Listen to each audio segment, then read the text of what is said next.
Hello and welcome to You Talking to Me. The 30-year-old Schengen zone, with its free movement for EU citizens, has often been considered to be one of the most important achievements of the European Union. But since a few months, the free passport area is shrinking more and more. So will Schengen survive at the end?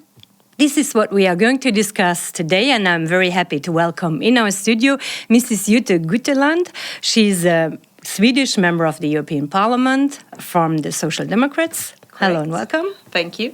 And we're also joined by Artyom Skonohovs from Latvian Radio. Hello. Hello and good morning, everybody. Mrs. Guteland, last week Sweden imposed ID checks for passengers coming from Denmark. And Denmark reacted by introducing border controls at its border with Germany. Some fear a domino effect. Is this the end of the Schengen zone? I certainly hope not, because I think it's important to protect for the future the free movement inside of the European Union. I think we should see it as a temporary situation, and you should listen to the Swedish government's message that it's about making sure that all members of the European Union take responsible act and have an open attitude towards the refugees. Mm-hmm. The measures are, as you said, temporarily. In case of Sweden, they will officially end on February 8. But the question is whether they will not end up to be more permanent. Swedish Minister of Interior Morgan Johansson was in Brussels last week, and here's what he told us. Let's listen to him. Jag vill inte hamna i ett läge då vi lyfter de här kontrollerna. Och sedan så 2 veckor efteråt så har vi ett läge då det kanske kommer 10 000, 15 000 i veckan igen. Och att vi blir tvungna då att besluta om att återinrätta dem. Mrs. Guteland, everybody agreed last week that these measures will have to last until, you said it, European solidarity will work, relocation system will work. But this could take longer than 1 month, for sure. It can take longer, of course, but I think one important thing is that we get a situation where the member states and the governments agree on the willingness of another policy towards the refugees, where more member states have an open attitude, because Sweden has a situation where more than 160,000 people has arrived the last year, and if you compare it to the population, it's the highest number in the European Union, and in absolute numbers, it's the second largest after Germany, who's a bigger member state than Sweden. So it's very important now that the other countries feel that they also have an open attitude, because people are fleeing for their lives. So let's not remember that it's actually a situation where people are desperate.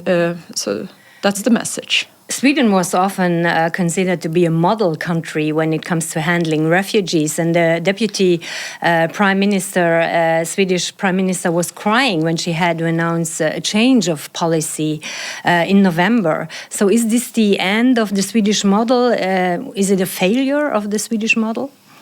I certainly hope not, because it's very important that Sweden continues to respect the asylum right, and it's very important that Sweden continues to believe that we must help people who are refugees, who flee for their lives, families who is in risk of living for long time with children, with teenagers, without a country, and the situation for these families will be much harder if the years are going through pass and they don't find a new solution. So I certainly hope not. Although EU politicians keep on praising the free movement and the benefits from the Schengen zone to be the most popular achievement of the European Union, EU citizens so far do not seem to protest much against the freshly imposed controls. And we have a question from Olivier Henrion from Belgian RTBF on that. The internal borders of Europe are closing one after the other, and the European Commission has not really reacted against this. Although this creates many difficulties, in particular for cross-border citizens or trade, not many complaints have been voiced. So don't you think that this lack of reaction from the European citizens is actually the first sign of the coming death of Schengen? Mrs. Guteland?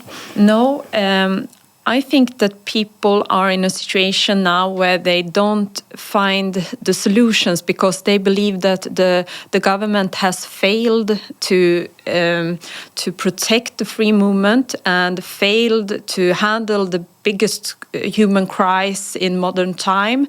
And I think that people feel a bit tired and feel sadness that they don't feel that the politics is working. So that's why I don't see the big protests on the streets. But I believe that many people are grieving that the system doesn't work and want the politics to. The politicians to take responsible actions to protect the free movement. Artyoms, the consequences of an interrupted Schengen zone would not only affect EU citizens' pleasure to travel. Yes, of course, it's also about the economics, and this is what is important because not that long ago, Sweden and Denmark and the Scandinavian region in general were talking, for instance, that they should improve rail networks between Sweden and Copenhagen so that even more people could travel there because it has grown to be a one economic region. A lot of people live on one side and work on the other side and vice versa. And now with the whole passport checks, of course, it considerably slows down. And you can have other examples on other places where the border controls have been introduced. So it's the economic consequences are there as well. Do you see that this might be the sort of the actual reason for going away from those border controls because it's really hurting the economy? Yes, I agree that this is a very negative development and it hurts the economy and it hurts the companies, and therefore I believe that the companies and all the interests that feel that this is hurting Europe should also see that it's connected to a situation where the member states are not willing to help people who are in need of aid of a future, and therefore we should all try to put pressure on the member states to be more have a more solidaric politics towards the refugees, because it will not end this situation. People are fleeing from war for 5 years of Syria. It's families who actually have pregnant women, young children. Sweden was also coming to its limits, as you mentioned. I would not put it like that. I would not say that we have a total limit. We could never have a limit when people are in risk of their lives. So I would say that the Swedish government is trying to put a political signal towards the other countries that if we don't act in a solidaric way here, then it will hurt our economy as well. So what you lose in economy in one hand, you will gain in another. So we need to see that everything is connected here. So I think you should not see it as a stop, you should see it as a political signal towards the other countries. And if it doesn't work, the Swedish government should reconsider it. Artyoms, there have been also discussions on a mini Schengen zone recently. The Dutch presidency has now been restarted this talks about the possibility of having a mini Schengen zone where only Belgium, Netherlands, Luxembourg, Germany and Austria would be included, and then everyone else would have to go through the border checks, even France, and that is not on this list. How realistic do you think the creation of such a mini Schengen zone is in the coming future?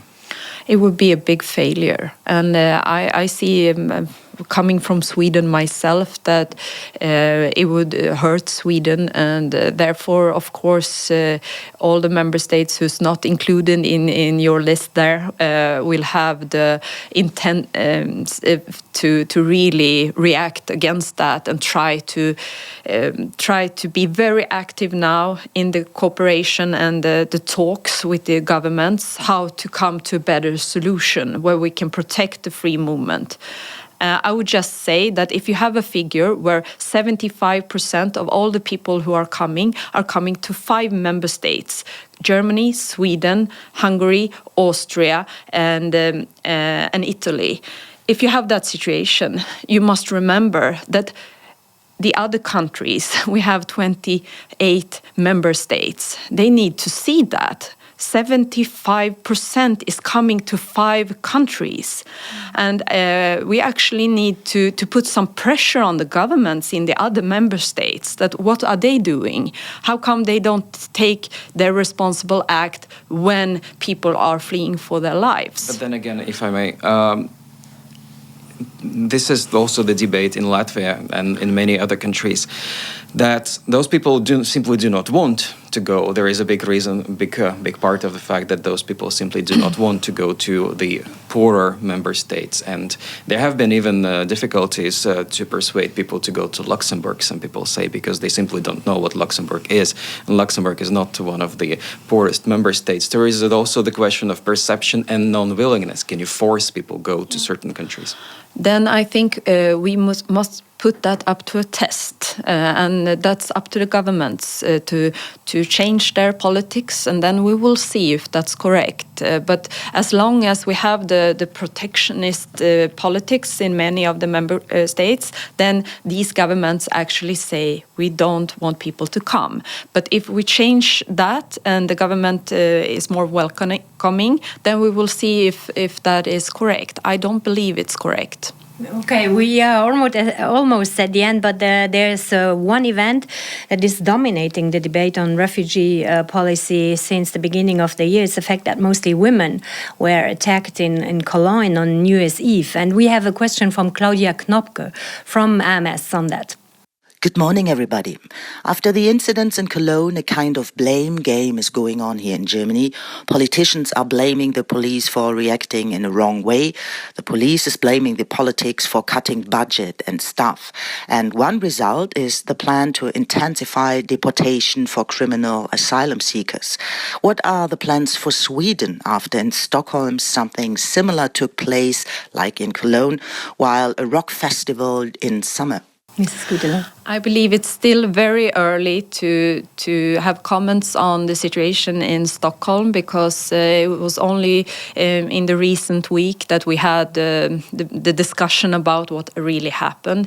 The only thing that I can say is that we don't know for sure yet what happened. There were men who attacked women and harassed them, but we don't know where they came from, and there were different kind of witness from the girls. And the important thing is to say to both the society in Stockholm, but also to of course all the people who were there, please bring up the facts, don't hide anything.